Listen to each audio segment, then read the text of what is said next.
जो ना स्त्रीलिंग है ना पुरुष लिंग है, लेकिन ज्योति का एक चिन्ह है जिसको हम कहते हैं ज्योतिर्लिंगम या शिवलिंग। अब मेरा आपसे एक प्रश्न है, सभी ध्यान से सुन रहे हैं?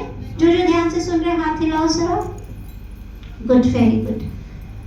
पशु का पिता कैसा दिखाई देता है? पशु का पिता कैसा दिखाई देगा? पशु। Very good, very easy question. आसान है ना, कई बार लोग कंफ्यूज हो जाते हैं। पक्षी का पिता कैसा दिखाई देगा? पक्षी जैसा। मनुष्य का पिता? मनुष्य और जैसा। आत्मा का पिता? आत्मा। अब ये ब्रह्मा कुमारियों ने कोई भगवान नहीं बनाया बैठ के, आप सबने जवाब दिया ना। आत्मा का पिता आत्मा जैसा दिखाई देता है। आत्मा सत्य चित्त आनंद स्वरूप है, ज्योति बिंदु स्वरूप है, सूक्ष्म बिंदु है। जैसे मैं आत्मा ज्योति बिंदु स्वरूप हूँ, परमात्मा भी दिव्य ज्योति बिंदु स्वरूप है। पर अंतर क्या है? वो रूप में बिंदु और गुणों में सिंधु है, वो सागर है। तो परमात्मा को हिंदू धर्म में ज्योति स्वरूप में स्वीकार किया, मुस्लिम धर्म में कहा नूरे इलाही। नूर का अर्थ क्या है? रोशनी, प्रकाश। फिर तीसरा धर्म उठाएं, सिख ईसाई धर्म। क्रिश्चियन धर्म में जीसस क्राइस्ट ने क्लियर मैसेज दिया, God is light and I am the son of God. Is it true? कहा ना, God is light and I am the son of God. ईश्वर प्रकाश है और मैं उसकी संतान हूँ। और परमात्मा ईश्वरीय महावाक्यों में अक्सर करके कहते हैं, मेरी बहुत अच्छी महिमा गुरु नानक देव जी ने दी है। क्या कहा है? एक ओंकार निराकार सत्यनाम कर्ता पूरक अकार मूरत ज्योति साई अंक प्रसाद। एक ओंकार माना परमात्मा एक है और वो निराकार है। निराकार माना जिसका मनुष्य जैसा कोई आकार नहीं, वो रूप में बिंदु परंतु गुणों में सिंधु है। तो सभी धर्मों के आधार पर कहा जा सकता है कि परमात्मा ज्योति स्वरूप निराकार है, जिसका नाम है सदाशिव। सत्य परिचय है सदाशिव। सदाशिव का अर्थ क्या है? सदा ही सबका कल्याण करने वाला है। रूप बिंदु है, धाम शिव धाम परम धाम है, गुण है ज्ञान के सागर, प्रेम के सागर, सुख के सागर।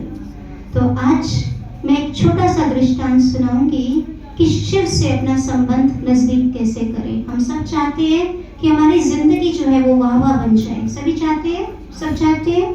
हमारा जीवन वाहवा तब बन सकता है जब वाहे गुरु से हमारा संबंध मजबूत होगा, उस परमात्मा पिता से हमारा संबंध मजबूत होगा। तो मैं एक छोटा सा उदाहरण दूंगी। एक बार एक विधवा स्त्री थी। ये उदाहरण मेरे दिल के बहुत करीब है। किसी को भगवान से अपना रिश्ता मजबूत करना है तो उसको थोड़ा ध्यान से सुनना चाहिए। एक बार एक विधवा स्त्री थी जिसकी बेटी का विवाह अगले महीने था। अब वो अकेली अर्निंग मेंबर थी अपनी फैमिली में और धन की व्यवस्था नहीं हो पा रही थी। तो अपने घर के मंदिर में चिंता में जाकर बैठ गई और ईश्वर से कहते, हे ईश्वर, तुम तो दयालु हो, तुम तो कृपालु हो, तुम तो सब कुछ जानते हो, जानी जाननहार हो। आने वाले कुछ समय में मेरी बेटी का विवाह है, अपनी कृपा बनाए रखना। तो इतने में ही आवाज आती है मूर्ति से, तेरी बेटी का विवाह है, तू देख मुझे क्या। अब वो माता घबरा जाती है, उसको लगता है कहीं कुछ अनिष्ट ना हो जाए, कहीं कुछ गड़बड़ ना हो जाए, उसका मन द्रवित हो जाता है।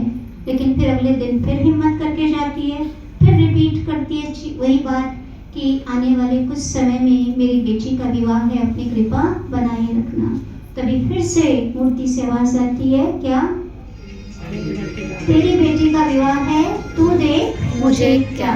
अब तो उस माता की हिम्मत ही नहीं होती 2-3 दिन तक कि वो मंदिर में जाकर बैठे। 3 दिन के बाद रोते रोते पूरी रात काट दी और 2 बजे फिर से अपने घर के मंदिर में जाती है। कहती है, हे भगवान करुणा निधान, दयालु कृपालु, तुम सब कुछ जानते हो, मेरी स्थिति से भली भांति अवगत हो। आने वाले कुछ समय में तुम्हारी पुत्री का विवाह है, अपनी कृपा बनाए रखना। समझ में आया? जिन्होंने तालियां बजाई उनको समझ में आया।